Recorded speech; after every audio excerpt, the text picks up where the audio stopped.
Hello, beautiful soul. I want you to know that just by being here today, you're already taking a step towards something wonderful. You're choosing to explore what it means to truly care for yourself, and that choice alone shows the beautiful heart that you have. I see you there, and I know what brought you here today. You're someone who gives so much to others. You're the one people turn to when they need support, comfort, or a listening ear. You show up for your family, your friends, your work, and probably countless others in ways both big and small. Your heart is generous, and your spirit is loving. These are beautiful qualities that make you who you are. But somewhere along the way, something started to feel different, didn't it? Maybe you began to notice that giving didn't feel quite the same as it used to.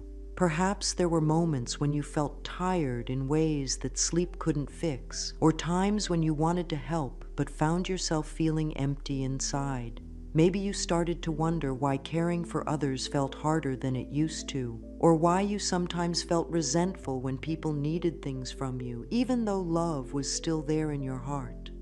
If any of this feels familiar, I want you to breathe deeply and know that you're not alone. You're not broken, and you're certainly not selfish for feeling this way. What you're experiencing is actually your inner wisdom trying to communicate something very important to you. Your soul is gently tapping you on the shoulder, saying, "Hey, sweetness, we need to talk about something." The truth is, many of us have been taught that being a good person means putting everyone else first. We learned early that our worth comes from how much we can do for others, how much we can sacrifice, how much we can give without asking for anything in return. These lessons often came from people who loved us and were doing their best, but they didn't always understand the whole picture of what it means to love well. Today, we're going to explore something that might feel new or even a little scary at first. We're going to talk about why taking care of yourself isn't just nice to do, it's absolutely necessary. We're going to discover why pouring into yourself first isn't selfish, but actually the most loving thing you can do for everyone in your life, including yourself. Think of this conversation as us sitting together in a comfortable space, maybe with a warm cup of tea, just two friends talking about life and love and what it really means to care for others and ourselves. There's no judgment here, no pressure to be anything other than exactly who you are right now. We're simply going to explore some ideas together and see what feels true for your heart. Your willingness to be here, to question old patterns, to consider new ways of loving, this is courage. This is you honoring the voice inside that knows there's another way, a way that allows you to keep being the caring person you are, while also honoring the beautiful soul that you are. So let's begin this gentle journey together with love and openness as our guides. Now let's talk about what it really means to give from an empty place. You know, we often use the phrase, "you can't pour from an empty cup." But let's really look at what this means in our daily lives. When we try to give from emptiness, it's like trying to water a garden with a pitcher that has nothing left in it. We might go through the motions, tilting the pitcher over the plants, but nothing life-giving flows out. This emptiness shows up in so many ways that we might not even recognize at first. It might be that feeling of going through the motions when someone needs your help, where your body is present, but your heart feels distant. It could be finding yourself irritated by requests that you would normally handle with ease and grace. Sometimes it's feeling overwhelmed by simple tasks that used to feel manageable, or noticing that your patience runs thin much faster than it used to. The emptiness isn't just emotional, it lives in our bodies too. You might find yourself more tired than usual, even when you're getting enough sleep. Your shoulders might carry tension that wasn't there before, or you might notice headaches appearing more frequently. Some people experience changes in their appetite, either eating much more or much less than feels natural. Your body is always communicating with you, and these physical signs are often its way of saying, "We need some attention here." There's also a mental fog that can come with emptiness. You might find it harder to concentrate or notice that decisions feel more difficult to make. Creative ideas might not flow as easily, or you might feel like you're just going through life on autopilot rather than feeling truly present and engaged. This isn't a personal failing, it's a natural response to giving more than you're receiving. What many of us don't realize is that this pattern of giving from emptiness often starts with the best of intentions. We want to be there for people we love. We want to make a difference. We want to be helpful and kind and good. But somewhere along the way, we learned that being good meant ignoring our own needs, pushing through our own tiredness, and always putting others first. This learned pattern runs deep for many of us. Maybe you grew up in a family where one parent always sacrificed for everyone else, and you learned that this was what love looked like. Perhaps you were praised most when you were helping others and learned to associate your value with your usefulness. Or maybe you experienced times when your own needs weren't met, and you decided that the safest thing was to focus on meeting everyone else's needs instead. Whatever created this pattern, it's important to understand that it doesn't actually serve anyone well in the long run. When we give from emptiness, what we're offering isn't our best self. It's not the full, rich, generous love that flows naturally from a heart that's been cared for. Instead, it's often tinged with tiredness, resentment, or obligation. Even when people can't name what's different, they can often sense when our giving comes from emptiness rather than fullness. The people who love you don't want you to sacrifice your well-being for them. They want you to be happy, healthy, and whole. When you give from emptiness, you're actually depriving them of the gift of your full presence and authentic joy. You're also teaching them, perhaps without meaning to, that love requires sacrifice and that their needs matter more than yours. Children especially pick up on these patterns. When they see adults consistently putting everyone else first, they learn that this is how relationships work. They might grow up believing that their needs are a burden or that love means always giving more than you receive. Breaking the cycle of giving from emptiness is actually a gift you can give to the next generation. But here's what I want you to understand most of all. Recognizing that you've been giving from emptiness isn't something to feel bad about. It's actually the first step towards something beautiful. It's your inner wisdom saying, there's a better way and you're ready to learn it. Let's now explore a truth that might feel revolutionary if you've spent years believing that good people always put others first. The truth is this: taking care of yourself isn't selfish, it's sacred. It's not something you do when you have time left over after everyone else has been cared for. It's the foundation that makes all other caring possible. When we talk about self-care being sacred, we're talking about recognizing that you are a precious being worthy of love and care, not because of what you do for others, but simply because you exist. Your needs matter. Your feelings matter. Your well-being matters, not more than others, but certainly not less than others either. This might feel uncomfortable if you've spent a long time believing that focusing on yourself is somehow wrong or selfish. Many of us carry deep programming that tells us good people sacrifice themselves for others, that thinking about our own needs is vanity or self-centeredness. But let's look at this belief more closely and see if it's actually true.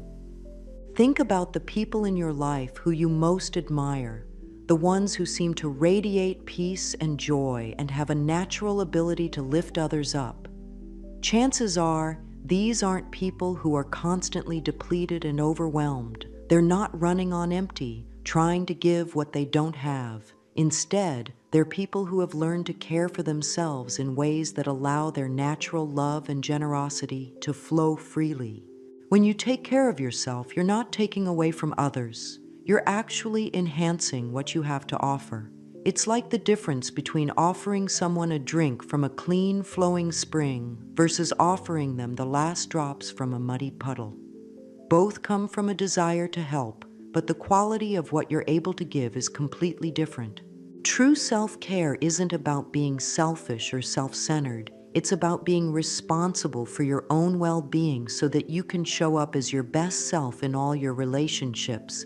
It's about understanding that you are the caretaker of your own life force, your own joy, your own peace. No one else can do this for you, and it's not fair to expect them to. When you care for yourself first, you're actually being more generous, not less. You're making sure that what you offer to others comes from abundance rather than scarcity. You're ensuring that your love is freely given rather than grudgingly offered. You're showing up as someone who chooses to give rather than someone who feels obligated to give. There's also a beautiful difference between healthy giving and depleting giving. Healthy giving feels good. It flows naturally from your heart without leaving you feeling drained or resentful. You give because you want to, because it brings you joy to contribute to someone else's happiness or well-being. After healthy giving, you might feel tired in a good way, like after a satisfying day of work, but you don't feel empty. Depleting giving, on the other hand, feels forced or obligatory.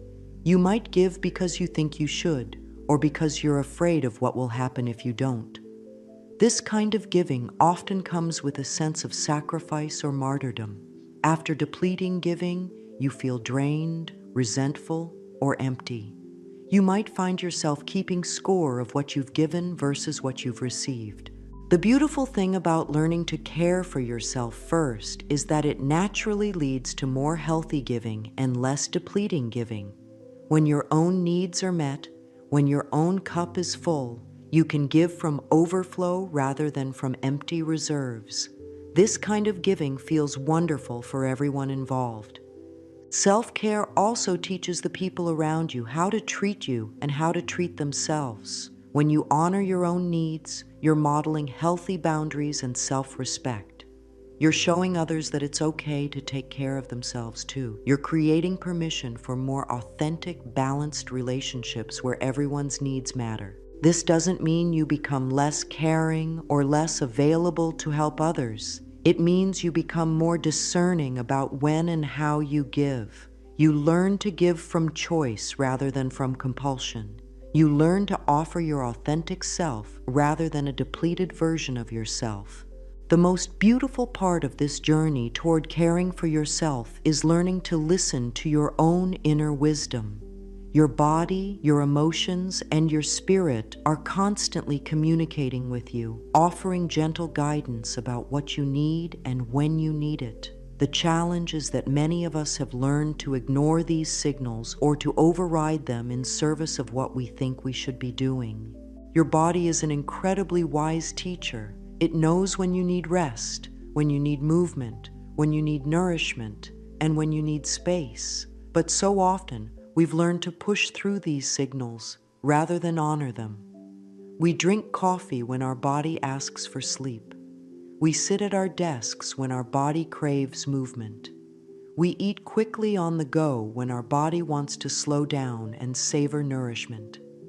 Learning to listen to your body doesn't require any special training or complicated techniques. It simply requires you to pause throughout your day and check in with yourself.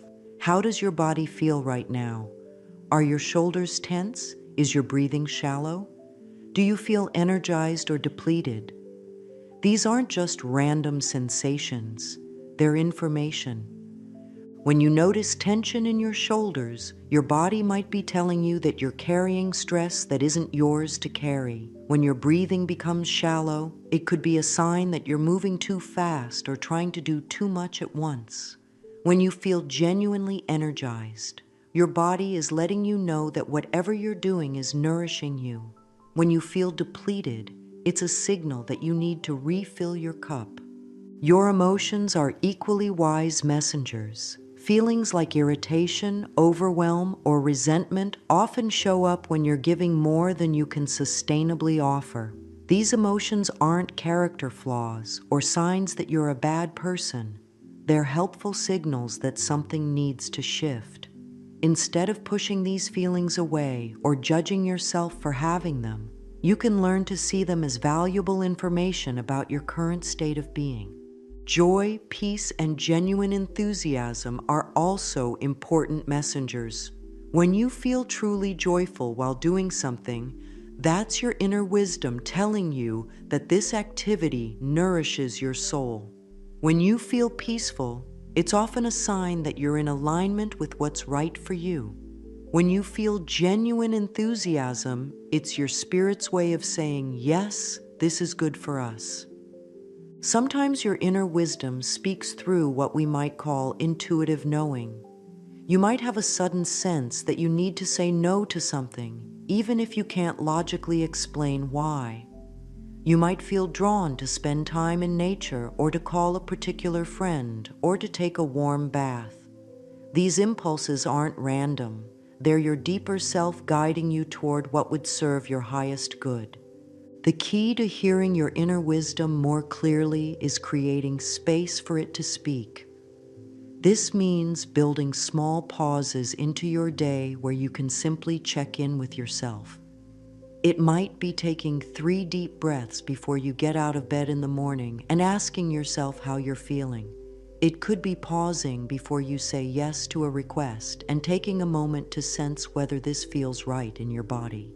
Many people find it helpful to keep a simple journal where they track how different activities, people, and situations affect their energy.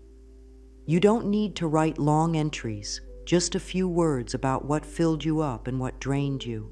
Over time, patterns will emerge that can guide your choices.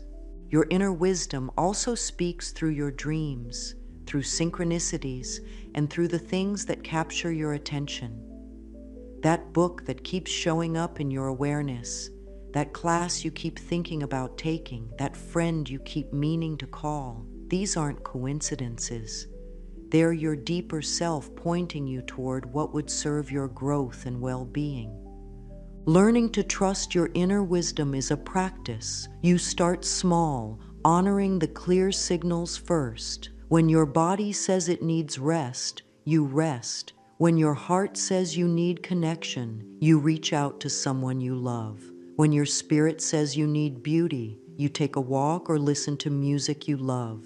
Each time you honor these signals, you strengthen your ability to hear and trust your inner guidance. Now that you're learning to listen to your inner wisdom, let's explore how to create your own personal ways of refilling your cup. This isn't about following someone else's recipe for self-care. It's about discovering what truly nourishes your unique soul and creating sustainable practices around those discoveries. The first step is recognizing that what fills you up might be completely different from what fills up someone else. For some people, being around others brings energy and joy.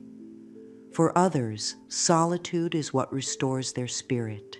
Some people find peace in movement and exercise, while others find it in stillness and quiet. Some are nourished by creative expression, others by being in nature, and still others by learning something new. There's no right or wrong way to fill your cup.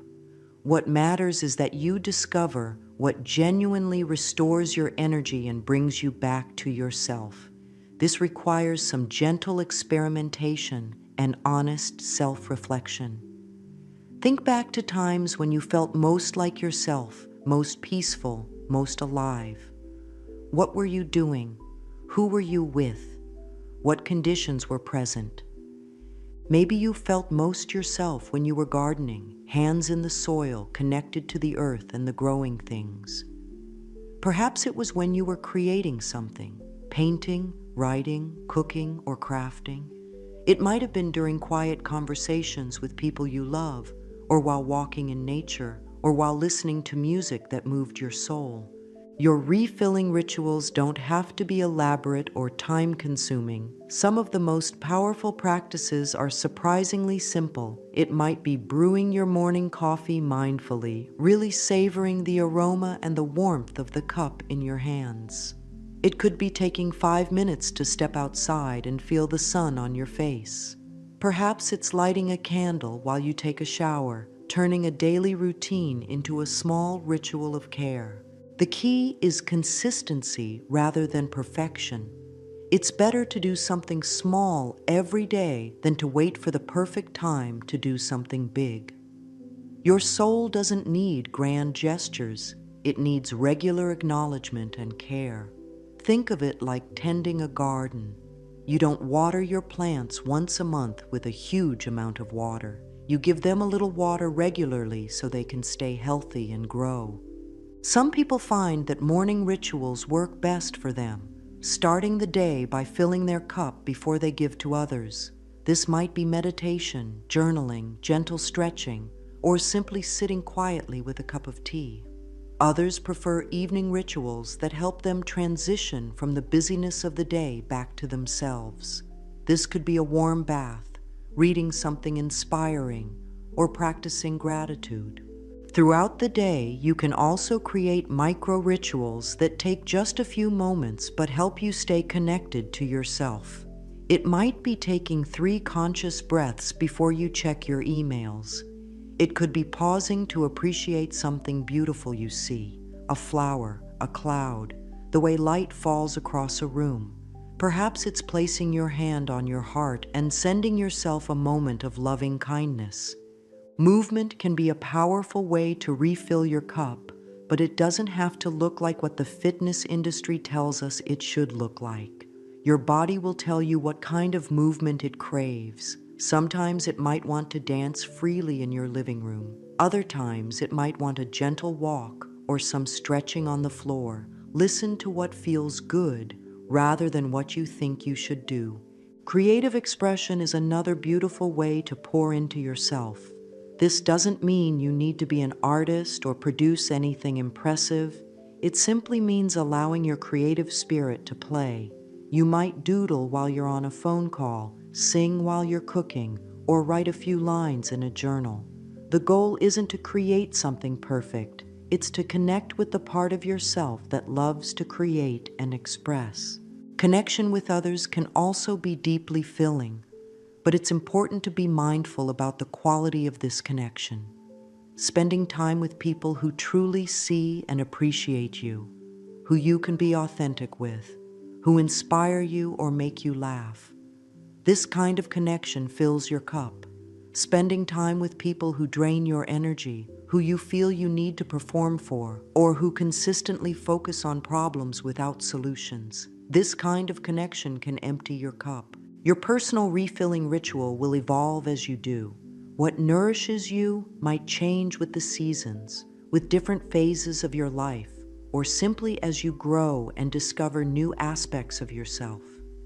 Stay curious and flexible, always willing to adjust your practices based on what your inner wisdom is telling you. As you begin to create and practice your personal refilling rituals, you might notice something interesting happening. Old voices in your head might start speaking up, telling you that taking time for yourself is selfish, unnecessary, or indulgent. These voices often carry the beliefs we learned long ago about what it means to be a good person, and they can feel very convincing. These guilt-inducing thoughts are actually quite normal when you start prioritizing your own well-being. Many of us carry deep programming that tells us our worth comes from what we do for others, not from who we are.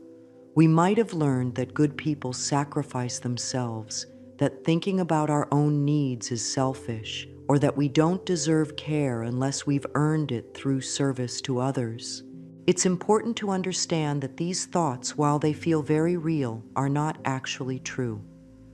They're old beliefs that were probably formed when you were young and trying to figure out how to be loved and accepted. A child might learn that they get attention and approval when they help others and ignore their own needs. Over time, this can become such an ingrained pattern that caring for yourself feels wrong or scary. When guilt arises around self-care, it's helpful to get curious about where this guilt is coming from.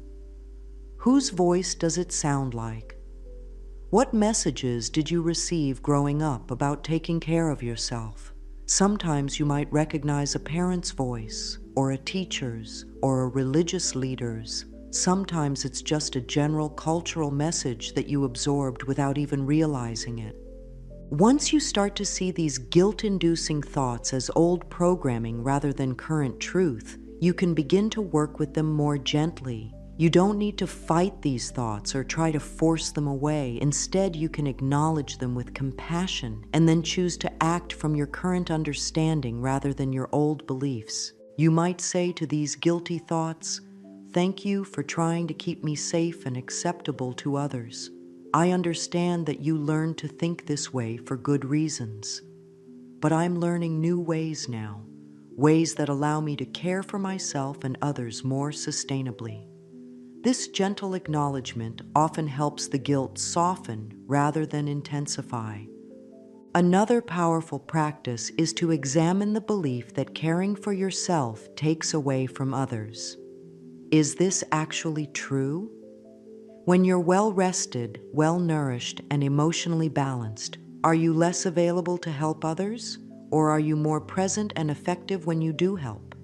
When you model self-care, do the people around you suffer, or do they benefit from seeing someone who values their own well-being? Often we discover that the opposite is true. When we care for ourselves, we have more to offer others, not less. We're more patient, more creative, more joyful, and more genuinely loving. We're also modeling healthy relationships with ourselves, which gives others permission to do the same. Forgiveness can be a powerful tool for releasing guilt around past self-neglect. Many of us carry regret about times when we didn't listen to our bodies, when we said yes when we meant no, or when we gave until we had nothing left. This regret can become another source of guilt. Now we feel bad about feeling bad about not taking care of ourselves. Forgiveness doesn't mean pretending that past choices didn't have consequences. It means releasing the self-judgment and choosing to see your past self with compassion. You did the best you could with the understanding you had at the time.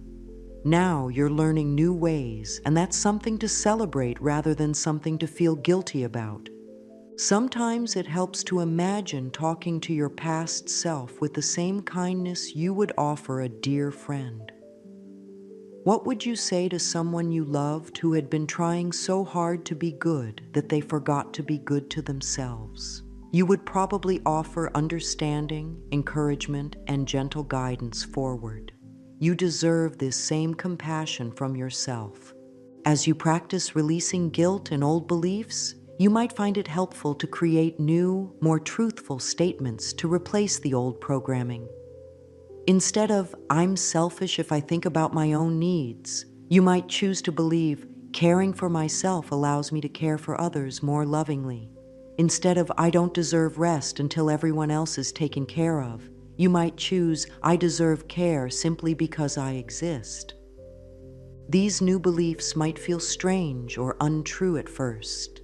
That's normal. You're rewiring patterns that have been in place for a long time. Be patient with yourself as you practice thinking in new ways. Each time you choose self-compassion over self-judgment, each time you honor your needs without guilt, you're strengthening new neural pathways and creating lasting change. Learning to set boundaries is one of the most loving things you can do, both for yourself and for the people in your life. Yet for many of us, the word boundaries can feel scary or uncomfortable. We might worry that setting boundaries means being mean, selfish, or uncaring, but the truth is quite the opposite. Boundaries are actually expressions of love. They help create healthy, sustainable relationships where everyone can thrive. A boundary is simply a way of communicating what works for you and what doesn't. It's like putting up a gentle fence around your energy, your time, and your well-being. This fence isn't meant to keep people out completely. It's meant to create a safe space where authentic connection can happen. When you have clear boundaries, people know what to expect from you, and you know what you can realistically offer.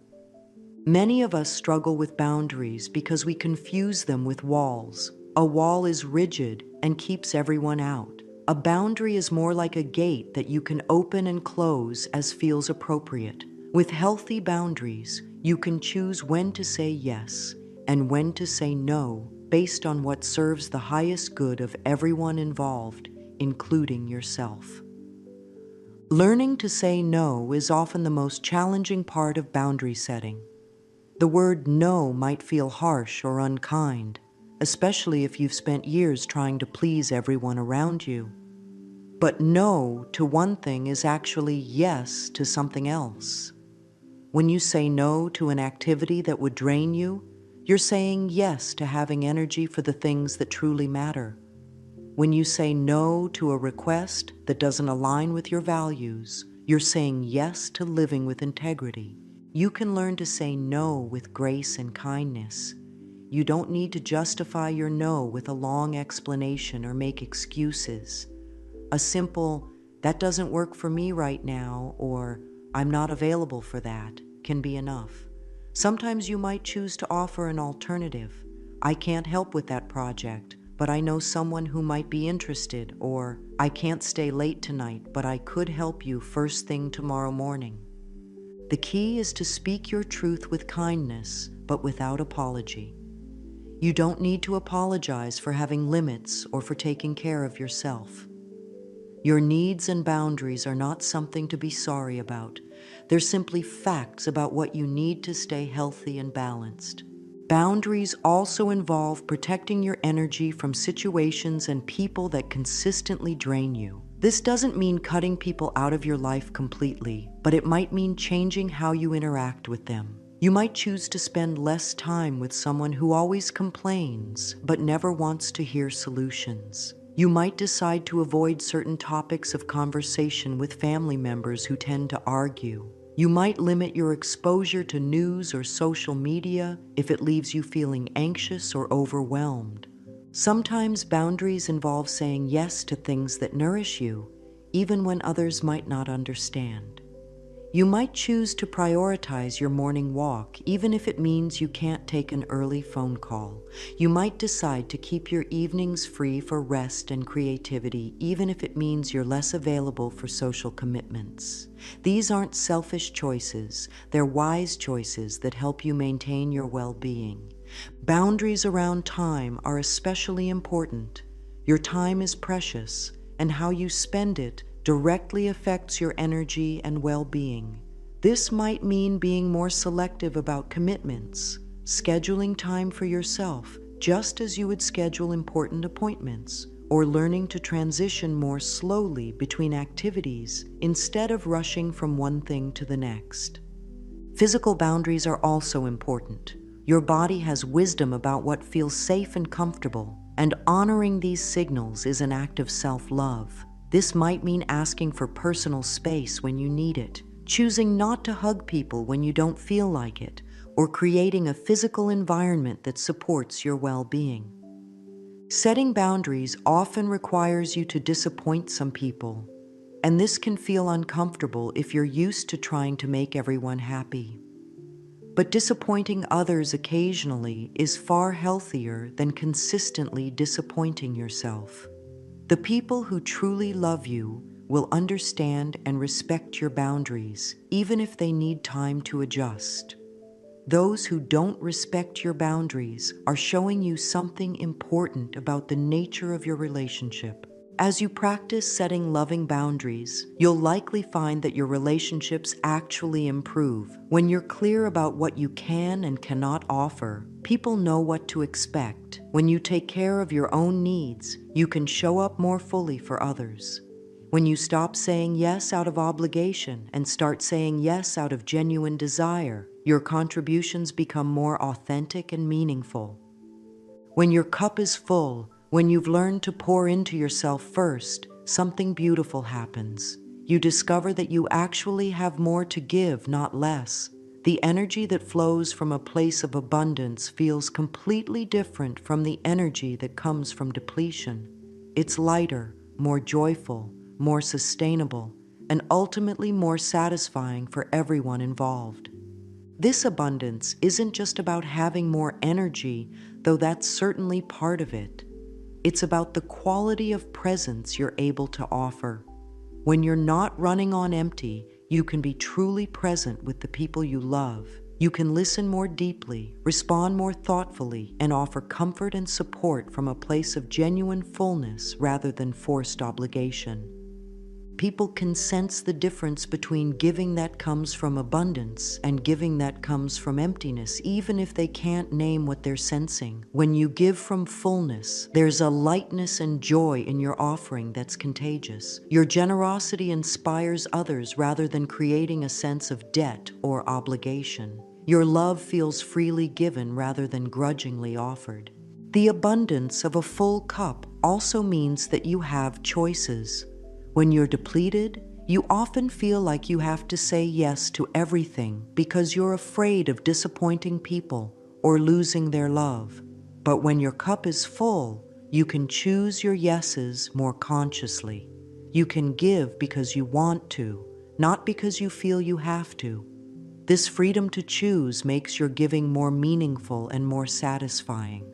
This abundance extends beyond just your relationships with others. When you take care of yourself first, you also have more energy for pursuing your own dreams and interests. You might find yourself feeling creative again, wanting to learn new things, or feeling excited about possibilities that had been buried under layers of exhaustion and obligation. There's also a ripple effect that happens when you live from abundance rather than depletion. The people around you begin to see what it looks like to prioritize well-being without sacrificing love for others. They witness someone who can be generous and caring while also being boundaried and self-respecting. This modeling gives others permission to examine their own patterns and potentially make changes that serve their highest good. Children especially benefit from seeing adults who care for themselves. When young people see that self-care is normal and healthy, they're more likely to develop their own healthy relationship with their needs and boundaries. They learn that love doesn't require sacrifice and that their own well-being matters too. Your abundance doesn't take away from others. It adds to the total amount of love and positive energy in the world. When you're operating from fullness, you contribute to creating a culture where everyone's well-being matters, where sustainable giving is valued over martyrdom, and where self-care is seen as a responsibility rather than a luxury. The quality of your giving when you're operating from abundance is also more effective. You can offer clearer guidance, more practical help, and more genuine emotional support when you're not struggling with your own depletion. Your advice comes from wisdom rather than exhaustion, and your presence carries a peace that can be deeply healing for others. This abundance isn't something you achieve once and then maintain forever. It's something you create daily through your choices and practices. Some days you'll feel full and overflowing, ready to give generously to the world. Other days you might feel more empty and need to focus primarily on refilling yourself. Both are normal and healthy parts of the rhythm of sustainable living. Creating daily practices that keep your cup full doesn't require massive changes to your life. In fact, the most sustainable practices are often small, consistent actions that you can easily weave into your existing routine. These practices become the foundation that supports you through both ordinary days and challenging times. Your morning routine can be a powerful way to start each day by pouring into yourself first. This doesn't mean you need to wake up hours earlier or completely restructure your schedule. It might simply mean taking 5 minutes to sit quietly with your coffee, setting an intention for the day, or doing some gentle stretching before you check your phone. The key is creating a moment of connection with yourself before you begin connecting with the demands of the day. Some people find that starting their day with gratitude helps fill their cup. This could be as simple as thinking of 3 things you appreciate as soon as you wake up, or keeping a small notebook by your bed where you jot down what you're grateful for. Gratitude has a way of shifting your perspective and helping you notice the abundance that's already present in your life. Movement can be a beautiful way to care for yourself daily, but it doesn't have to look like what you think exercise should look like. Your body will tell you what kind of movement it craves. Some days it might want to dance, other days to walk gently, and still other days to simply stretch on the floor.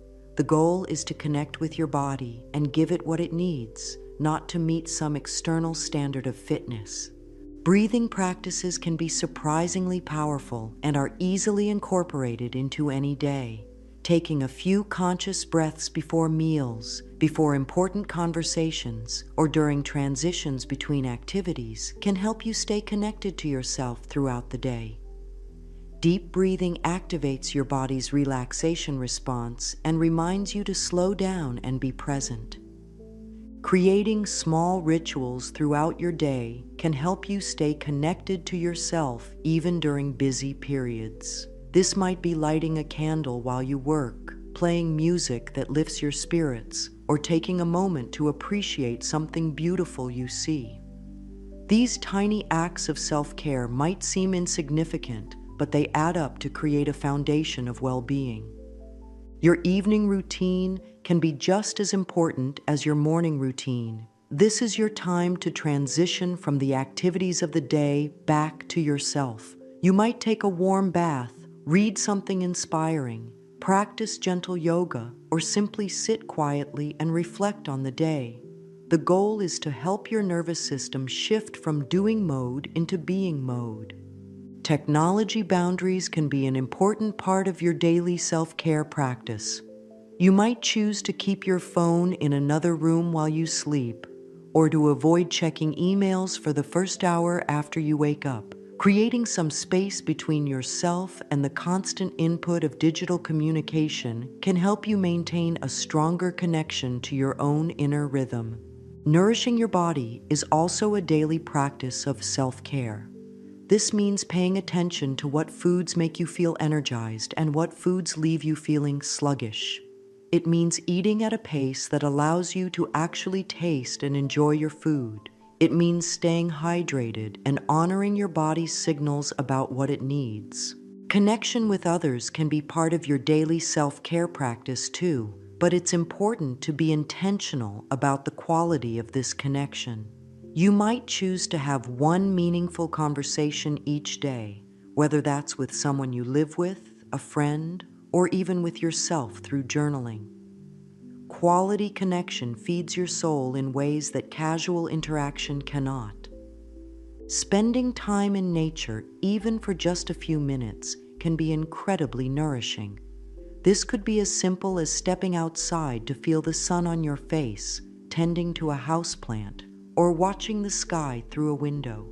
Nature has a way of putting things in perspective and reminding you of the larger rhythms of life.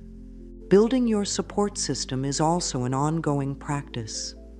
This means nurturing relationships with people who truly see and appreciate you, people you can be authentic with, people who inspire you to be your best self. It also means being willing to ask for help when you need it and to accept support when it's offered. Your daily practices don't need to be the same every day. In fact, staying flexible and responsive to what you need in each moment is part of caring for yourself well. Some days you might need more rest, other days more stimulation. Some days you might crave solitude, other days connection. Learning to attune to your changing needs and respond accordingly is a skill that develops with practice. As we come to the end of our time together today, I want you to know how proud I am of you for being here, for being open to these ideas, for considering new ways of loving yourself and others. The very fact that you've stayed with me through this exploration shows that you're ready for change, ready to create a life where you can give from abundance rather than emptiness. The journey toward pouring into yourself first isn't always easy, especially at the beginning. You might face resistance from old patterns of thinking, from people who are used to you always saying yes, or from a culture that often rewards self-sacrifice over self-care. But each small step you take toward honoring your own needs is a victory worth celebrating. You don't need to transform everything overnight. Change happens gradually, one choice at a time, one boundary at a time, one moment of self-compassion at a time. Start where you are, with what feels manageable right now. Maybe that's taking 3 deep breaths before you get out of bed tomorrow morning. Maybe it's saying no to one request that doesn't feel right in your body. Maybe it's taking 5 minutes to do something that brings you joy. Trust that your inner wisdom will guide you toward what you need most. Your body, your emotions, and your spirit are always communicating with you, offering guidance about what would serve your highest good. The more you practice listening to these signals and honoring them, the clearer they become. What you're learning to do isn't selfish, it's necessary. It's necessary for your own well-being, for the quality of love you can offer others, and for the kind of world you want to help create. When you take care of yourself first, you're contributing to a culture where everyone's well-being matters, where love doesn't require sacrifice, and where each person is valued simply for who they are. The people who truly love you want you to be happy, healthy, and whole. They want you to honor your needs, set loving boundaries, and create a life that nourishes your soul. As you learn to care for yourself more lovingly, you're actually giving them a gift, the gift of your authentic presence, your genuine joy, and your freely given love. So be gentle with yourself as you begin or continue this journey. Celebrate the small victories. Practice self-compassion when you slip back into old patterns. Keep learning what fills your cup and make time for those things every day. Trust that as you pour into yourself first, you'll discover that you have more love, more energy, and more joy to share with the world. Your cup is meant to overflow, dear one. You are meant to be happy, healthy, and whole. You are meant to give from abundance rather than emptiness. You are meant to be loved and cared for, starting with the love and care you give yourself. Take a moment right now to place your hand on your heart and feel the life force flowing through you. This beautiful heart of yours deserves all the love and care you've been giving to others. You are worthy of the same kindness, patience, and compassion that you so freely offer to those around you. Your journey toward loving yourself first is not just about you. It's about healing old patterns, creating new possibilities, and contributing to a more loving world for everyone. Each time you choose self-care over self-sacrifice, you're planting seeds of change that will bloom in ways you may never even see.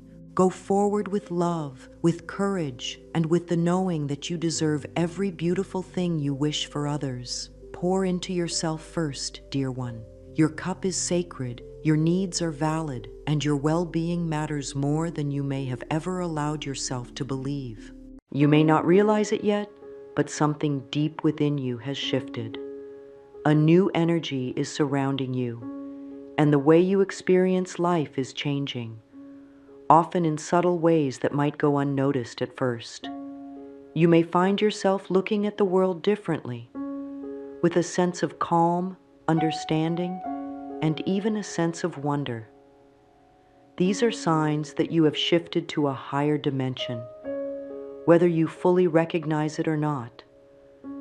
The universe is constantly moving, evolving, and so are you. If you're experiencing changes in the way you think, feel, or interact with the world, you're likely on the path to a more enlightened state of being. It's like waking up to a new level of awareness that was always there, waiting for you to tap into it. Shifting into a higher dimension doesn't always happen with grand, noticeable events.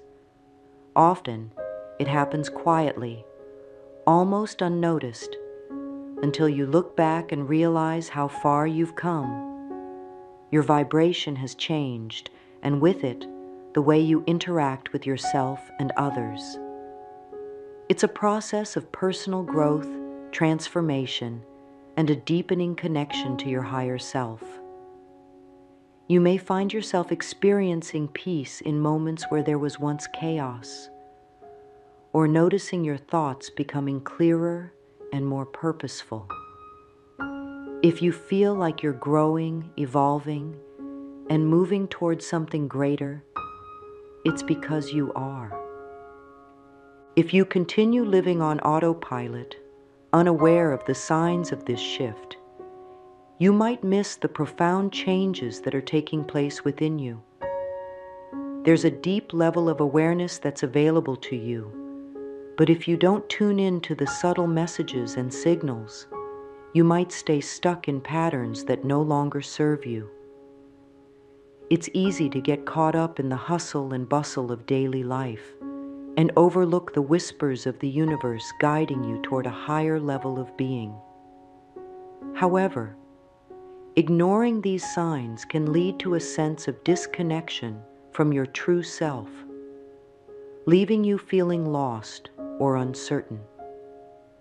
The danger in missing these signs is that you may stay locked in old habits, patterns, and ways of thinking that limit your growth. Without realizing it, you could continue to live from a place of fear, doubt, and resistance, rather than stepping into your true power and potential. Your life will continue on the same path, with the same struggles and challenges, if you don't acknowledge and embrace the transformation that's happening within you. But when you recognize the signs and embrace them, everything shifts. You begin to attract more positive energy, more opportunities, and more clarity in your life. You align with the higher frequency that is already within you, and you start to experience a deeper sense of peace, joy, and fulfillment. The more you open yourself to this shift, the more you will see the beauty and magic in your life. It's not about forcing change, but rather allowing it to happen naturally. Trust in the process and know that you are being guided to a higher state of being. One of the clearest signs that you have shifted into a higher dimension is an overwhelming sense of peace. Even in situations that used to stir up anxiety, fear, or frustration, you might find that you're less affected by external events, able to remain calm and grounded no matter what's happening around you. This peace isn't about avoiding challenges or pretending that everything is perfect. It's about finding a deep sense of inner calm that remains steady, even in the midst of life's ups and downs. You may notice that you're not as easily triggered by negative emotions or situations. Where once you may have reacted with stress or frustration, now you feel a sense of detachment. You might have a clearer perspective on things, seeing them for what they are rather than getting caught up in the drama or emotions attached to them. This inner peace allows you to stay grounded and centered, no matter what is happening outside of you. This peace comes from knowing that you are in alignment with your higher self. You've learned to trust the flow of life, understanding that everything is unfolding exactly as it should. There's a sense of surrender to the present moment, a knowing that you don't need to control everything, but rather allow things to unfold naturally. It's a deep trust that the universe has your back and that you are always supported. In this state, you might even notice that your physical body feels lighter and more at ease. You're no longer carrying the weight of unnecessary stress or worry. You've let go of things that once caused you tension, and this new sense of freedom brings a wave of peace that you've never experienced before. You can breathe easier, smile more easily, and simply enjoy life for what it is, rather than constantly seeking something outside of yourself to bring you happiness. This peace isn't something that's found in the external world. It's an inner knowing that you are enough, just as you are. It's the understanding that you don't need to chase after things or constantly be in a state of doing. You can simply be, and in that being, you find everything you need. As you shift into this higher dimension, you'll feel this peace becoming more and more a part of who you are, and less something that you need to try to achieve.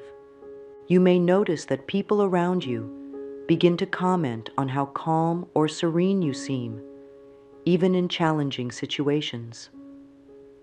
This is because your energy has shifted, and the peace within you radiates outward, affecting everyone you encounter. This is a powerful sign that you are operating at a higher frequency, and it's a reminder that true peace starts from within. As you shift into a higher dimension, one of the most significant changes you'll notice is an increased awareness of your thoughts. You begin to realize how powerful your mind is and how it directly shapes your experience. Your thoughts are no longer running on autopilot. Instead, you're consciously aware of them, and you can choose to direct them in a way that aligns with your higher self. This new awareness allows you to take control of your inner dialogue, transforming negative thought patterns into more positive, empowering ones. You might catch yourself noticing when a negative thought enters your mind, and instead of letting it take root, you immediately replace it with a more positive perspective. This shift doesn't happen overnight, but over time, you begin to recognize that your thoughts don't define you. They're simply fleeting moments in your consciousness. You are not your thoughts. You are the awareness behind them. This realization is liberating because it allows you to let go of the stories and beliefs that have limited you in the past. You may also notice that the thoughts you hold more frequently are the ones you begin to manifest in your life. Your awareness of this process deepens, and you start to consciously create your reality through the power of thought. If you catch yourself slipping into doubt or fear, you can immediately shift back to a more positive outlook, knowing that you are creating the life you desire. This awareness empowers you to take full responsibility for your mental state and your life experiences. With this heightened awareness, you might also find yourself thinking more deeply about your desires and goals. Instead of feeling overwhelmed or uncertain, you now approach them with a sense of clarity and purpose. You can visualize your goals clearly, and you believe in your ability to achieve them. Your thoughts no longer feel scattered or out of control. They have become aligned with your highest purpose, and you feel a deep sense of trust in your ability to manifest your dreams. This increased awareness of your thoughts is a sign that you are shifting to a higher dimension. It shows that you are no longer just a passive observer of your mind. You are actively engaged in shaping your reality through conscious thought. This is one of the most powerful aspects of your spiritual growth, as it allows you to truly become the creator of your life. As your vibration rises and your consciousness shifts, you'll start to notice that new opportunities are appearing in your life, often in unexpected and exciting ways.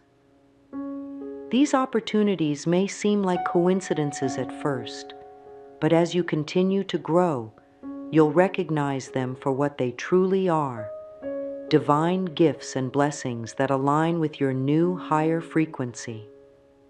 When you shift into a higher dimension, the universe begins to respond to your elevated vibration, bringing people, situations, and opportunities into your life that resonate with your higher purpose.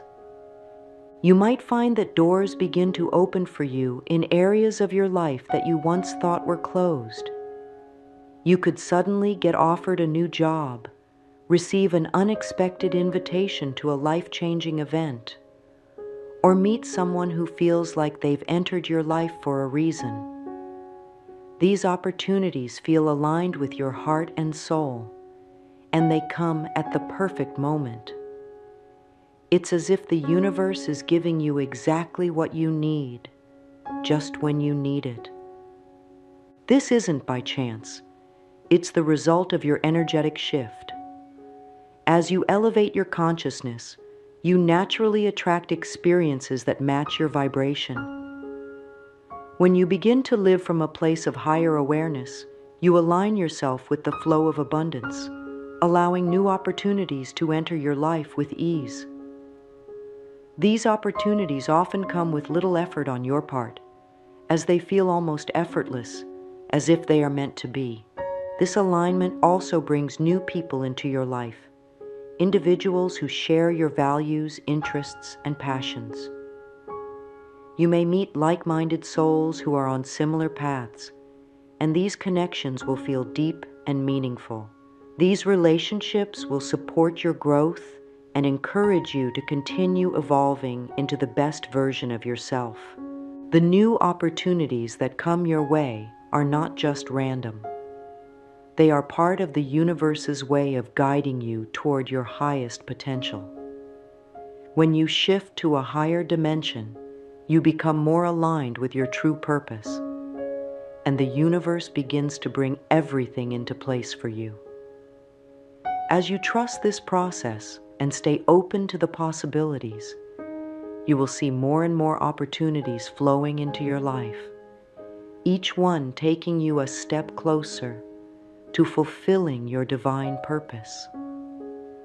Another powerful sign that you have shifted into a higher dimension is the natural tendency to release old patterns, behaviors, and beliefs that no longer serve you.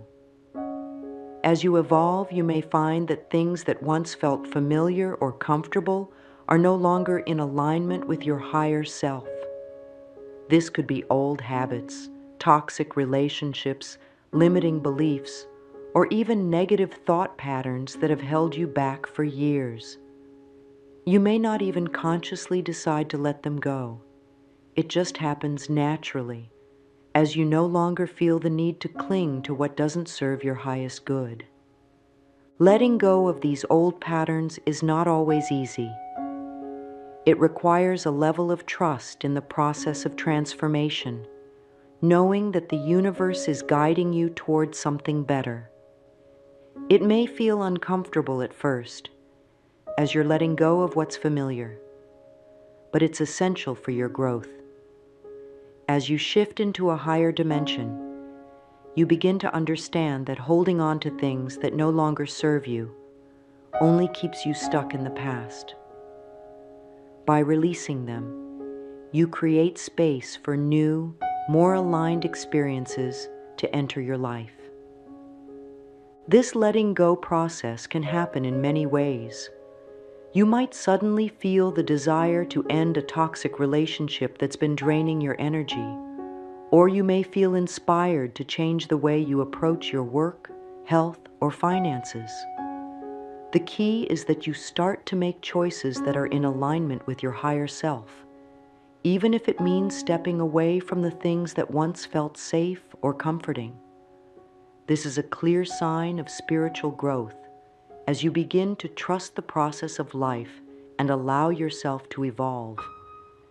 You may also find that your energy becomes lighter and freer as you release old patterns. You feel a sense of freedom that you haven't experienced before, and you begin to move through life with more grace and ease. This is the result of shedding the weight of old beliefs and habits that were keeping you stuck in lower vibrations. As you let go, you create space for new experiences, new opportunities, and new growth. Letting go of old patterns is not a one-time event. It's an ongoing process of self-awareness and conscious choice. But each time you let go, you step into a higher dimension of being, and your life begins to unfold in beautiful, unexpected ways. This process of release is a sign that you are embracing your true self and that you're ready to receive all the blessings the universe has in store for you. As you continue to shift into a higher dimension, one of the most noticeable changes is that your intuition becomes stronger and clearer.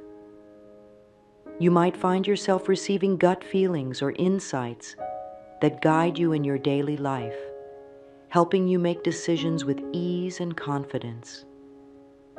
This deeper connection to your inner wisdom is a sign that you've raised your vibration and are aligning more with your higher self. Your intuition is no longer something you second guess. It becomes a trusted source of guidance that you can rely on with certainty. You may notice that you're able to sense the truth in situations more easily, even when things are not being said directly. Your ability to read people and situations is heightened, and you find that you naturally know what's best for you in any given moment. It's as though you have an inner compass that guides you through life, helping you navigate your path with a deep sense of knowing. This heightened intuition is not just about making big life decisions. It also helps you in your everyday moments. You might receive nudges to take a different route home, call someone you haven't spoken to in a while, or take a break when you need it most. These small intuitive moments guide you toward greater alignment with your soul's purpose, and they help you stay on track as you move through life. The more you trust your intuition, the stronger it becomes. It's a muscle that you can develop through practice and by learning to listen to the subtle whispers of your inner voice. Over time, you'll find that your intuition becomes an inseparable part of your life. It won't always be loud or dramatic. It may come as a quiet knowing, a feeling in your heart, or a thought that just pops into your mind. But it will always guide you toward what is for your highest good. As you continue to evolve and shift into higher dimensions, your connection to your intuition will grow stronger. You'll find that you're more in tune with the energy around you, able to sense the flow of life and follow it with confidence. This is a powerful sign that you are moving closer to your true, authentic self, and that you are aligning with your higher purpose. It's important to take a moment and acknowledge the shift that is happening within you. Recognize the subtle yet profound changes that you've experienced so far. The peace, the awareness, the opportunities. These are all signs of your spiritual growth and expansion. By simply being aware of these shifts, you are honoring the journey and allowing yourself to fully step into this new chapter of your life. You may have moments of doubt or uncertainty as you move forward, and that's okay. Spiritual growth is not always a linear path. It has its ups and downs. But remember, every step you take is leading you to a higher level of understanding, connection, and fulfillment. Embrace the process and trust that everything is unfolding perfectly, even if it doesn't always look the way you imagined it. As you reflect on the shifts that are taking place, remind yourself that this is just the beginning. There is always more to learn, more to discover, and more to experience. The higher dimensions you are stepping into are filled with endless possibilities, and each new layer of awareness you uncover will lead to even greater growth. Allow yourself to fully accept the changes that are happening within you. This shift is not something to fear. It is something to celebrate. You are becoming the best version of yourself, and every sign, every feeling, and every opportunity is a reminder that you are on the right path. The universe is supporting you, and you are aligned with your higher self in a way that you may never have been before. As you continue on this journey, it's crucial to trust the process, even when things feel uncertain or challenging. Spiritual growth often comes with moments of discomfort as you shed old beliefs, patterns, and identities that no longer serve you. But remember, growth requires release. You cannot step into a higher dimension if you are holding on to things that are no longer aligned with your true self.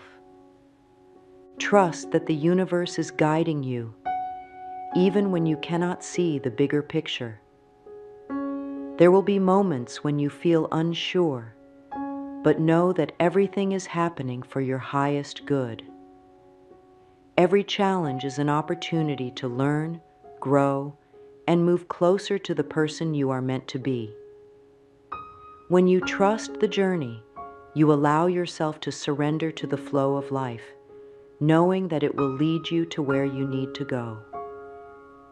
You are not alone on this journey. The universe is always there, supporting and guiding you. Whether you feel the presence of the divine within you or simply sense a gentle pull toward your higher self, know that you are being led in the right direction. The more you trust the journey, the more you will experience the peace, joy, and abundance that are your birthright. Remember, the path is not always straight, but each twist and turn brings you closer to your true essence. Trust that you are exactly where you need to be, and that each step forward is a step toward greater alignment with your divine purpose. The most important thing you can do now is to keep moving forward, no matter where you are on your journey. Your shift into a higher dimension is an ongoing process, and every moment is an opportunity to grow, expand, and connect with your true self. Don't worry about where you are or how far you have to go. Simply trust that the universe is supporting you every step of the way. Continue to embrace the signs that are appearing in your life. The peace, the awareness, the opportunities, and the letting go. These are all gifts from the universe, guiding you toward your highest good. Stay open to the possibilities. Remain grounded in your inner peace and trust the journey that is unfolding before you. You are on the path to something truly beautiful and life-changing. The more you stay in alignment with your higher self, the more you will attract the experiences, people, and opportunities that match your elevated vibration. Keep moving forward with faith and trust, knowing that you are exactly where you need to be. Your journey is unfolding in perfect harmony with the universe, and each step you take brings you closer to the life you've always dreamed of. Hello, my beautiful friends. I want you to take a moment right now and just breathe with me, in through your nose and out through your mouth.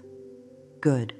I'm so grateful that you've chosen to spend this time with yourself today. I know that coming here, pressing play on this video may have taken courage. Money can be such a tender topic for so many of us, and I want you to know that whatever brought you here today is perfect. Maybe you're feeling stressed about your bills. Maybe you're tired of living paycheck to paycheck. Perhaps you've been dreaming of a life where you don't have to worry about money, where you can breathe easily and sleep peacefully at night.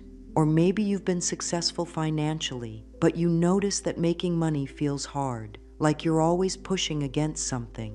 Whatever your situation, I want you to know that you're not alone and you're not broken. You're simply ready to create a new relationship with prosperity. I've spent decades working with people from all walks of life, and I've learned something beautiful about money and abundance. True prosperity isn't just about the numbers in your bank account. It's about feeling safe, secure, and free to express who you really are in this world. It's about having enough energy to pursue what matters to you. It's about being able to give generously, not just of your money, but of your love, your time, your gifts. Prosperity is about living from a place of fullness rather than lack. Right now, I want you to give yourself permission to dream. Not the kind of dreaming that feels scary or impossible, but the gentle kind of dreaming that feels like coming home to yourself. What would it feel like to wake up each morning knowing that you have enough? What would it feel like to make decisions based on what you truly want rather than what you think you can afford? What would it feel like to trust that the universe wants to support you in living your most beautiful life? Today, we're going to explore together how to shift from a mindset of scarcity to a mindset of abundance. We're going to look at the beliefs that may be keeping you stuck, and we're going to plant new seeds of possibility in the garden of your mind. And yes, we're going to work with some powerful affirmations that can help you align with the flow of prosperity that's always available to you. But first, I want you to place your hand on your heart and feel it beating. This heart of yours has been beating since before you were born, without you having to think about it or earn it. The universe has been supporting you from your very first breath. The same intelligence that keeps your heart beating, that grows flowers from tiny seeds, that moves the planets in their orbits, that same intelligence wants to support you in creating a life of abundance and joy. So let's begin this journey together with open hearts and curious minds. Let's create a space where it's safe to look at our old patterns with love and compassion, and where it's safe to imagine new possibilities for our lives. Now, let's talk about something that might surprise you. Every single one of us has what I like to call a money story. It's the collection of beliefs, experiences, and feelings we carry about money and wealth. This story was written long before we ever had our first job or paid our first bill. It was written in the family we grew up in the conversations we overheard, in the emotions we felt around money when we were little. When we were children, we were like little sponges, absorbing everything around us. We didn't have the ability to filter or question what we were taking in. If we heard our parents arguing about money, we might have decided that money causes problems in relationships. If we saw our mother worrying about bills, we might have learned that money is something to be anxious about. If we heard phrases like, "money doesn't grow on trees," or "we can't afford that," we might have concluded that money is scarce and hard to come by. Some of us grew up in families where money was never discussed at all, which can create its own kind of confusion and anxiety around finances. Others grew up in families where money was talked about constantly, but always in terms of what was lacking or what couldn't be done. Still others might have grown up with plenty of money, but learned that having money meant you had to work all the time, or that wealthy people were somehow bad or greedy. These early experiences created what we might call our money blueprint, the unconscious program that runs in the background of our minds, influencing every financial decision we make. This blueprint determines how much we believe we deserve to have, how hard we think we need to work for money, and whether we believe money will make us happy or create problems for us. The beautiful thing is that these beliefs, even though they feel very real and true, are just thoughts that we learned. And any thought that we learned, we can unlearn. Any belief that we inherited, we can examine and choose to keep or release. This isn't about blaming our families or our past. The people who raised us were doing the best they could with what they knew at the time. This is about taking loving responsibility for our own lives and our own financial future. Think about the messages you received about money growing up. What did you learn about wealthy people? What did you learn about poor people? What did you learn about your own worthiness to have money? What did you learn about the relationship between money and happiness, between money and spirituality, between money and hard work? Sometimes these beliefs are obvious. You might clearly remember being told that money is the root of all evil, or nice people don't care about money. But sometimes these beliefs are more subtle. Maybe you learned that you had to be perfect to deserve good things. Maybe you learned that other people's needs always come before your own. Maybe you learned that life is supposed to be a struggle, and if things are going too well, something bad is about to happen. One of the most common beliefs I see is the idea that there's not enough to go around. This scarcity mindset makes us feel like we're competing with everyone else for a limited supply of money and opportunities. It makes us feel guilty for wanting more, afraid of asking for what we're worth, and worried that if we have more, someone else will have less. Another common belief is that we have to work incredibly hard and sacrifice our joy to deserve financial success. This belief keeps us trapped in patterns of exhaustion and burnout, always pushing ourselves to do more, be more, achieve more, but never feeling like we've done enough to truly relax and enjoy what we've created. Many of us also carry beliefs about our own worthiness. Deep down, we might believe that we don't deserve to have money, that we're not smart enough or talented enough or good enough to be prosperous. We might believe that financial struggle is just our lot in life, or that other people can have abundance, but somehow it's not meant for us. These beliefs live not just in our minds, but in our bodies. When we think about money from a place of fear or scarcity, our bodies respond with tension, anxiety, and stress. Our breathing becomes shallow, our shoulders tighten, our stomachs clench.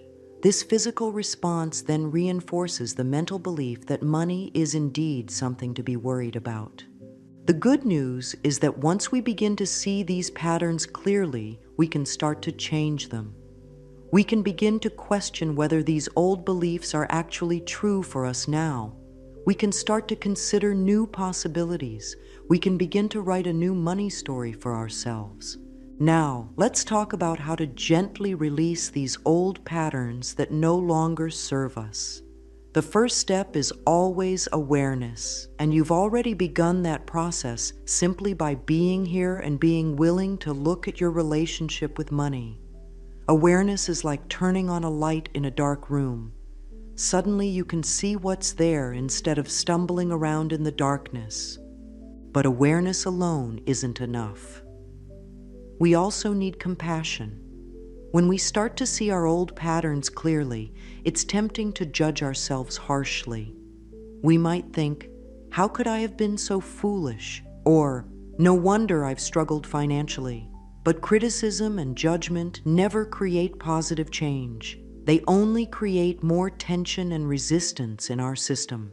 Instead, I want you to approach your old money beliefs with the same loving kindness you would show to a dear friend who was sharing their struggles with you. These beliefs served a purpose at one time.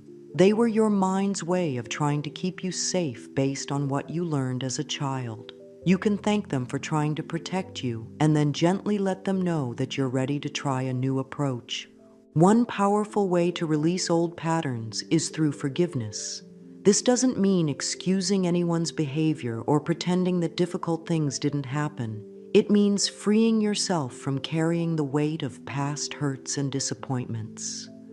When we hold on to resentment about money, whether toward our parents, our ex-partners, our employers, or even ourselves, that resentment blocks the flow of abundance in our lives. You might need to forgive yourself for financial mistakes you've made. All of us have made decisions with money that we later regretted. Maybe you spent money you didn't have, or trusted someone you shouldn't have, or missed opportunities because you were too afraid to act. These experiences can create shame and self-blame that keep us stuck in patterns of self-sabotage. When you're ready, You can place your hand on your heart and say something like this: I forgive myself for any mistakes I've made with money. I was doing the best I could with what I knew at the time. I choose to learn from these experiences and move forward with wisdom and love. You might also need to forgive others who influenced your relationship with money.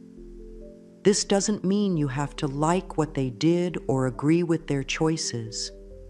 It means you're willing to release the negative emotions you've been carrying so that you can move forward more freely. Forgiveness is a gift you give to yourself. Another powerful technique for releasing old patterns is to literally let them go through your breath. When you notice an old fear or limiting belief arising, you can breathe in self-compassion and breathe out the old pattern. You can imagine that with each exhale, you're releasing what no longer serves you, and with each inhale, you're drawing in new possibilities. You can also work with your body to release old patterns. Our bodies hold on to stress and old emotions, and sometimes we need to move or stretch or shake to help them release. You might try gentle movements, like rolling your shoulders or stretching your arms overhead, while setting the intention to release old limitations around money. Some people find it helpful to write about their old money beliefs and then ceremonially release the writing. You might write down all the limiting beliefs you've carried about money and then safely burn the paper or bury it in the earth, symbolically letting go of what no longer serves you. As you release old patterns, it's important to be patient with yourself. These beliefs may have been with you for decades, and they won't disappear overnight. Think of this process like cleaning out a closet that's been accumulating stuff for years. You don't expect to do it all in one afternoon.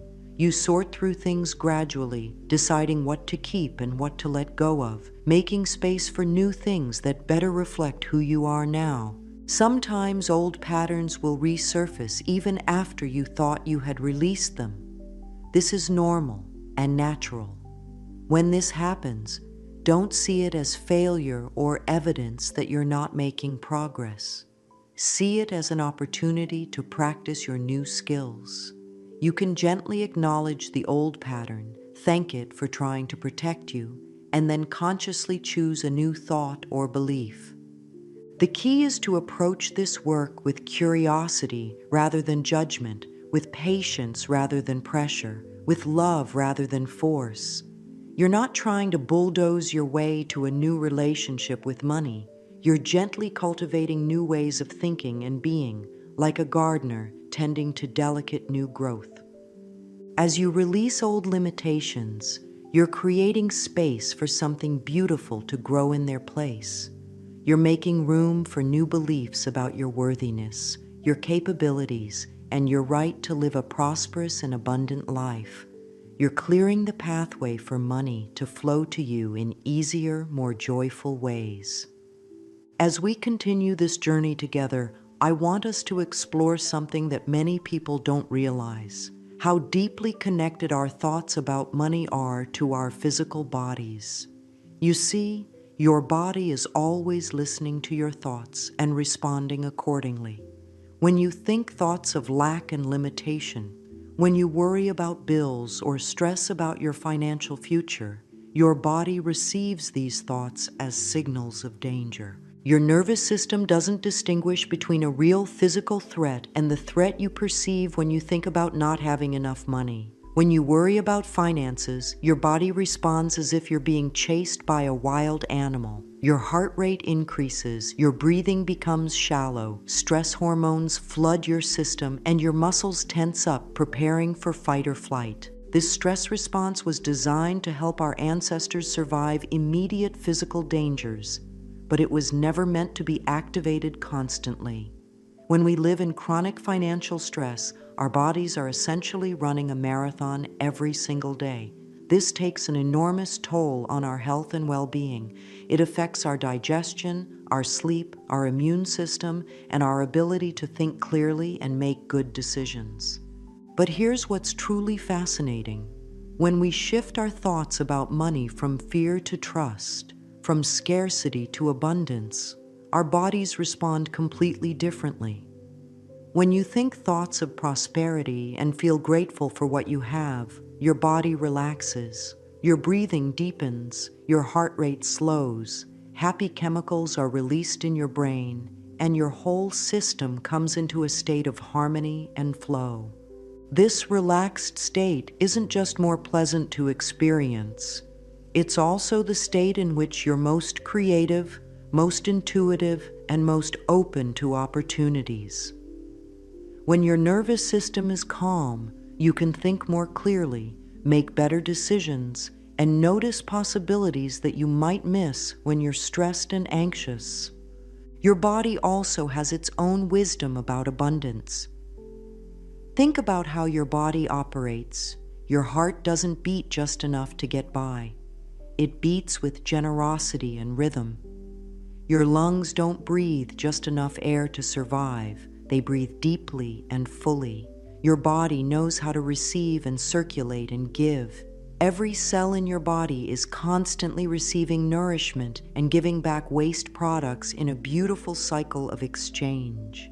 When you're in alignment with your body's natural wisdom, you begin to understand that abundance isn't about hoarding or grasping. It's about trusting in the natural flow of giving and receiving. It's about being open to receive what comes to you and generous in sharing what you have.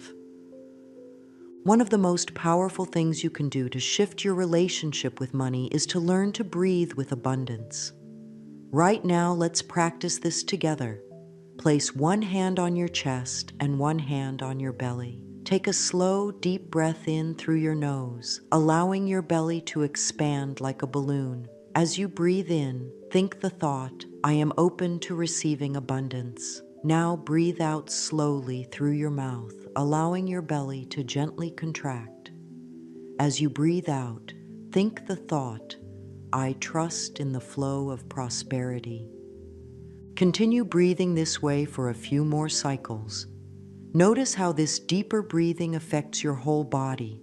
Notice how thinking these abundant thoughts while breathing deeply creates a different feeling than thinking about money while breathing shallowly or holding your breath. When you practice this kind of breathing regularly, you're training your nervous system to associate thoughts about money with feelings of calm and trust rather than anxiety and fear. You're literally rewiring your body's response to prosperity.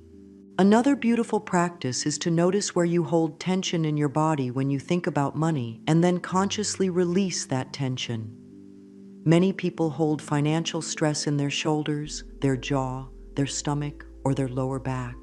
When you notice tension arising, you can breathe into that area of your body and imagine the stress melting away like ice cream on a warm day. You can also practice moving your body in ways that feel abundant and free. This might mean stretching your arms wide open to symbolize your willingness to receive, or walking with your head held high and your shoulders back to embody confidence and worthiness. Movement helps to shift energy in your body and can break up old patterns of contraction and fear. Sleep is another crucial component of your body's relationship with abundance. When you're well rested, you make better decisions, you're more creative, and you're more resilient in the face of challenges. If financial worries are keeping you awake at night, you can practice releasing these concerns before bed. You might say something like, "I've done what I can for today. I trust that solutions will come to me when I need them. Right now, I give my body the gift of rest." Now let's talk about one of the most powerful tools for creating a new relationship with money: affirmations. An affirmation is simply a positive statement that you repeat to yourself to help create new neural pathways in your brain. When you repeat an affirmation consistently, you're literally training your mind to think in new ways. But affirmations aren't magic spells. They're not about trying to convince yourself of something that feels completely untrue. The most powerful affirmations are ones that feel like a stretch but not a fantasy.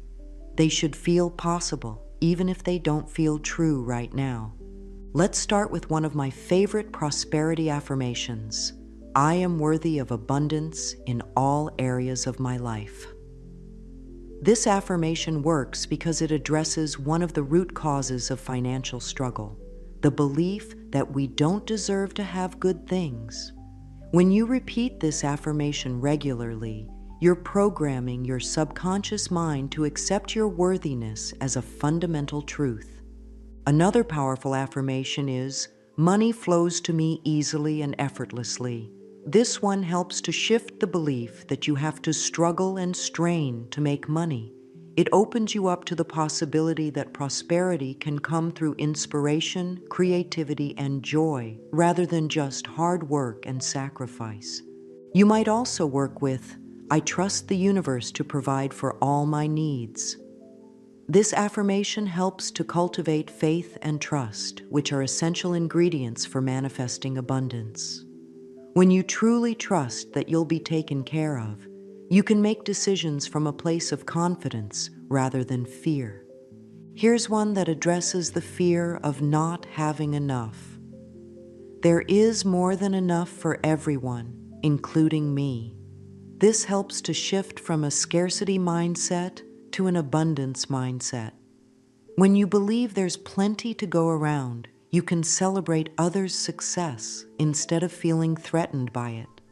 And for those times when you're feeling grateful for what you already have, I appreciate the abundance that is already present in my life. Gratitude is one of the fastest ways to shift your vibration and attract more good things into your experience. When you work with affirmations, it's important to say them with feeling and conviction. Don't just mumble them under your breath while thinking about something else. Take a moment to really connect with the meaning of the words. Feel the emotions that the affirmation evokes. If an affirmation doesn't feel believable to you yet, you can modify it slightly. Instead of, I am wealthy, you might say, I am becoming more prosperous every day, or I am open to receiving wealth. The key is consistency. It's better to work with 1 or 2 affirmations regularly than to try to remember a dozen different ones. Choose the affirmations that resonate most with you right now and commit to repeating them daily. You might say them when you first wake up, or while you're brushing your teeth, or during your commute to work. Some people like to write their affirmations down repeatedly. There's something powerful about the physical act of writing that helps to anchor the new beliefs in your consciousness. Others prefer to record themselves saying the affirmations and then listen to the recording while they're doing other activities. You can also use affirmations in challenging moments. When you catch yourself worrying about money or falling into old patterns of scarcity thinking, you can immediately counter those thoughts with a positive affirmation. This helps to interrupt the old pattern and replace it with something more supportive. Now let's talk about weaving abundance practices into your daily life. Creating new habits around prosperity doesn't have to be complicated or time-consuming. Small, consistent actions can create profound shifts over time. One of the most powerful daily practices is morning gratitude. When you first wake up, before you check your phone or start thinking about your to-do list, take a few moments to appreciate what you already have. You might be grateful for your health, your bed, the roof over your head, the people you love, or even simple things like having clean water to drink. Starting your day with gratitude immediately puts you in a receptive, abundant mindset. You're programming your consciousness to look for good things rather than focusing on what's lacking. This simple shift in attention can dramatically change how you experience your entire day. You might keep a gratitude journal by your bed and write down 3 things you're grateful for each morning. Or you might simply lie in bed for a few moments and mentally list the things you appreciate. The key is to really feel the gratitude, not just think it. Another beautiful morning practice is to set an intention for prosperity. This isn't about demanding that the universe give you a specific amount of money by a certain date. It's about opening yourself to receive abundance in whatever form serves your highest good. You might say something like, I am open to receiving prosperity today in expected and unexpected ways. Throughout your day, you can practice noticing abundance wherever you see it. This might be the abundance of flowers in a garden, the abundance of food in a grocery store, the abundance of knowledge in a library, or the abundance of love in a family. When you train your mind to see abundance everywhere, you begin to feel more abundant yourself. You can also practice generous thinking throughout your day. When you see someone driving a nice car or living in a beautiful home, instead of feeling envious or resentful, you can think, good for them. There's plenty of abundance for all of us. This keeps you in a supportive, positive vibration rather than a competitive, scarcity-based one. In the evening, you might take a few moments to acknowledge any prosperity that showed up in your day. Maybe someone bought you coffee, or you found a coin on the sidewalk, or you received an unexpected compliment. These small forms of abundance are just as important to acknowledge as the big ones. When you appreciate what comes to you, you open the door for more to flow in. You can also create what I like to call prosperity anchors throughout your day. These are small physical actions that help you remember your commitment to abundance. You might touch your heart and take a deep breath before opening your wallet, reminding yourself that money is energy and you're grateful for the exchange. Or you might say a quiet thank you each time you pay for something, appreciating both your ability to purchase what you need and the service or product you're receiving. Many people find it helpful to create a prosperity altar or special space in their home where they can focus on abundance. This doesn't have to be elaborate. It might simply be a small table with a candle, a plant, and perhaps a few objects that represent prosperity to you. This could be a beautiful stone, a piece of jewelry, or even a written affirmation. Having a physical space dedicated to abundance helps to remind you of your intentions and gives you a place to sit quietly and connect with feelings of gratitude and trust. Another powerful daily practice is what I call abundance breathing. Several times throughout your day, you can take 3 deep breaths while thinking about prosperity. With the first breath, you appreciate what you already have. With the second breath, you open yourself to receiving more. With the third breath, you send love and abundance out into the world. This simple practice takes less than a minute but helps to keep you aligned with prosperous energy throughout your day. Before you go to sleep at night, you can practice releasing any financial worries from the day. Instead of lying in bed calculating bills or anxiously planning for tomorrow, you can consciously choose to trust that you're being guided and supported. You might say something like, I release all concerns about money to the universe. I trust that I am being guided to my highest good. I sleep peacefully, knowing that all is well. Now, let's explore how to move from thinking about prosperity to actually manifesting it in your physical reality. Affirmations and positive thinking are wonderful starting points, but true abundance comes when we align our actions with our intentions. This doesn't mean forcing or pushing or trying to make things happen through sheer willpower. It means staying open to guidance and taking what I call inspired action. Inspired action feels different from action that comes from fear or desperation. When you're taking inspired action, it feels natural and flowing. You might suddenly have an idea to call an old friend, and that conversation leads to a new opportunity. Or you might feel drawn to take a different route to work, and you notice a help wanted sign that excites you. Or you might feel inspired to learn a new skill, and that skill opens doors you never expected. The key to recognizing inspired action is that it feels good. It feels expansive rather than contractive. It feels like possibility rather than obligation. When you're aligned with abundance, opportunities and ideas come to you in ways that feel synchronistic and magical. Sometimes inspired action means saying yes to opportunities that feel a little scary but exciting. Other times it means saying no to opportunities that don't feel aligned, even if they seem practical or safe. Learning to trust your inner guidance about what actions to take is one of the most important skills you can develop for creating prosperity. It's also important to take care of the money you already have. This means being conscious about your spending, appreciating every dollar that flows through your life, and making choices that feel good to you. Some people think that being spiritual means not paying attention to money, but true abundance includes being a good steward of your resources. You can practice gratitude every time you pay a bill, appreciating the service or product you received and your ability to pay for it. You can organize your financial records with love and care, treating your money matters as sacred rather than bothersome.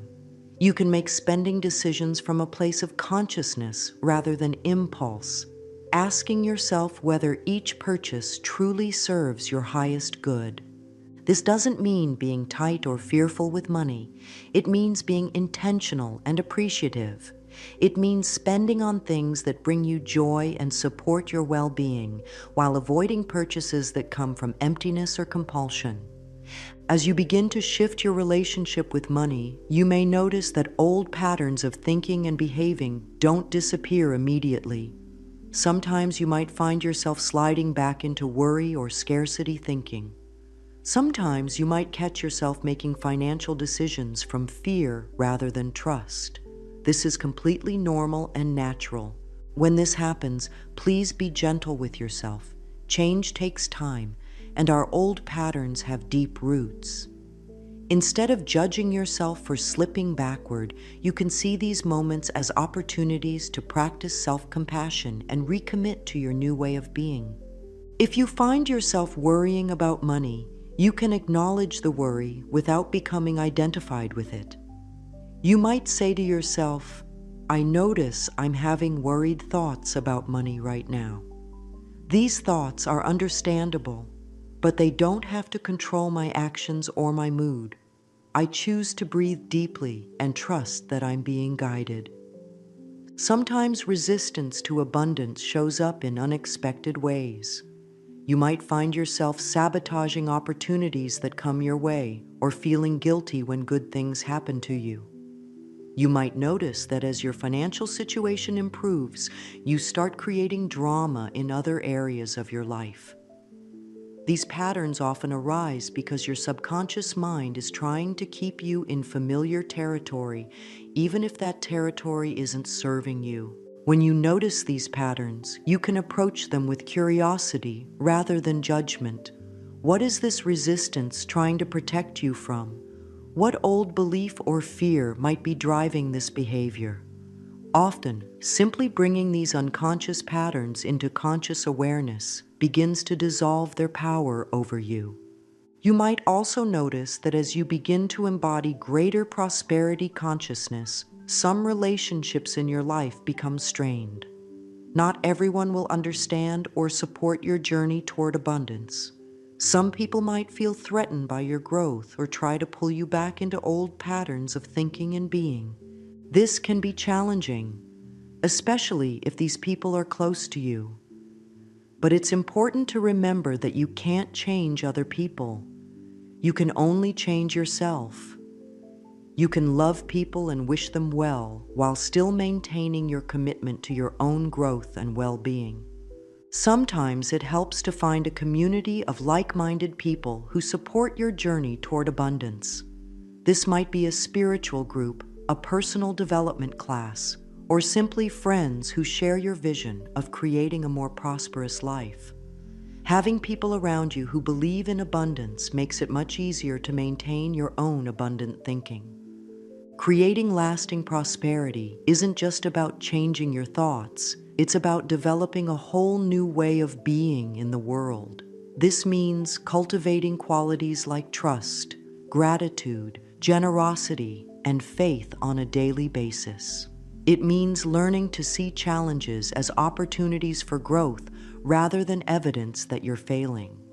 True prosperity consciousness includes the understanding that abundance comes in many forms. Yes, it includes having enough money to live comfortably and pursue your dreams. But it also includes having loving relationships, good health, creative fulfillment, and a sense of purpose. When you focus only on money, you miss out on the many other ways that abundance wants to flow into your life. As you develop prosperity consciousness, you begin to understand that giving and receiving are part of the same flow. The more you appreciate what you have, the more you have to appreciate. The more you share your gifts and talents with the world, the more the world wants to support you. The more you trust in abundance, the more evidence of abundance you see everywhere. This doesn't mean that you'll never face financial challenges again. Life has natural rhythms of expansion and contraction, and sometimes external circumstances create temporary difficulties. But when you have a foundation of prosperity consciousness, you can navigate these challenges with greater ease and confidence. You understand that a temporary setback doesn't mean you're doing anything wrong or that abundance isn't meant for you. You trust that challenges are often preparing you for the next level of your growth and success. You maintain your commitment to abundant thinking even when external circumstances suggest otherwise. One of the most beautiful aspects of developing prosperity consciousness is that it naturally overflows into all areas of your life. When you feel abundant financially, you tend to feel abundant in love, in health, in creativity, in opportunities. When you trust that the universe wants to support you materially, you also trust that you're supported spiritually and emotionally. As you continue on this journey, you might find it helpful to regularly evaluate your progress. Not in a harsh, critical way, but with loving awareness. You might ask yourself questions like, how has my relationship with money changed over the past month? What old patterns am I still working with? What new possibilities am I beginning to see? How can I continue to support my own growth and abundance? Remember that this is a lifelong journey, not a destination. There's always another level of abundance available to you, always new ways to grow and expand and serve. The goal isn't to reach some perfect state where you never have another worried thought about money. The goal is to gradually shift your dominant patterns of thinking and being in the direction of greater trust, gratitude, and prosperity. Now, let's talk about creating a vision for your abundant future. This isn't about making demands of the universe or trying to control exactly how your prosperity will unfold. It's about getting clear on what abundance means to you personally and opening yourself to receive it in whatever form serves your highest good. Take a moment to think about what true prosperity would look like in your life. How would you feel when you wake up in the morning? How would you spend your days? What kind of home would you live in? What kind of work would you do? How would you contribute to the world? What would you do with your time and energy if money weren't a concern? As you explore these questions, pay attention to how different possibilities feel in your body. The visions that feel most aligned with your soul's purpose will create a sense of expansion and excitement. They'll feel like coming home to yourself rather than trying to become someone you're not. Once you have a sense of your abundant future, you can begin to embody that version of yourself now. How would the abundant version of yourself think? How would they speak? How would they treat their body? How would they spend their free time? How would they handle challenges? You don't have to wait until you have a certain amount of money to start being the person you're becoming. You can begin to cultivate the qualities and characteristics of your abundant self right now. This helps to align your energy with the future you're creating and makes that future more likely to manifest. You might also find it helpful to create a visual representation of your abundant future. This could be a vision board with images that represent your goals and dreams, or simply a written description of your ideal life. Having a physical reminder of where you're going helps to keep you focused and motivated during times when progress feels slow. But remember, as you work with visions and goals, to hold them lightly. Be attached to the feeling you want to create rather than the specific form it takes. The universe often has plans for us that are more wonderful than anything we could have imagined on our own. Stay open to being surprised and delighted by how your abundance unfolds. My dear friends, as we come to the end of our time together today, I want you to know how proud I am of you for being here, for being willing to look at your relationship with money with honesty and courage, for being open to creating something new and beautiful in your life. You've learned today that prosperity isn't just about having money. It's about feeling safe, secure, and free to be who you really are. You've discovered that your old beliefs about money were just thoughts you learned, and that you have the power to choose new thoughts that serve you better. You've explored how your body responds to abundant thinking, and you've been given tools to help you embody prosperity from the inside out. You've learned powerful affirmations that can help rewire your subconscious mind for success, and you've discovered daily practices that can keep you aligned with abundant energy. You've explored how to take inspired action and how to work with resistance when it arises. Most importantly, you've begun to understand that you are worthy of abundance simply because you exist. As you go forward from here, remember that this is a journey, not a race. Be patient and gentle with yourself as you practice these new ways of thinking and being. Celebrate small victories along the way. Notice and appreciate every form of abundance that shows up in your life, no matter how small it might seem. Trust that the same intelligence that beats your heart and grows flowers from seeds is working on your behalf to create a life of prosperity and joy for you. You don't have to figure out how it's all going to work out. You just have to stay open, stay grateful, and keep choosing thoughts and actions that align with abundance. Place your hand on your heart one more time and feel that steady, generous rhythm. Your heart has been beating with abundance since before you were born. That same abundant life force flows through every cell of your body and every aspect of your experience. You are abundance. You are prosperity. You are worthy of all the good things life has to offer. Go forward now with confidence and trust. Go forward knowing that you have everything within you to create the abundant life you desire. Go forward with love for yourself and excitement for all the wonderful things that are coming your way. And always remember, you are loved, you are supported, and you are worthy of prosperity in all its beautiful forms. The universe is conspiring to help you succeed. All is well in your world.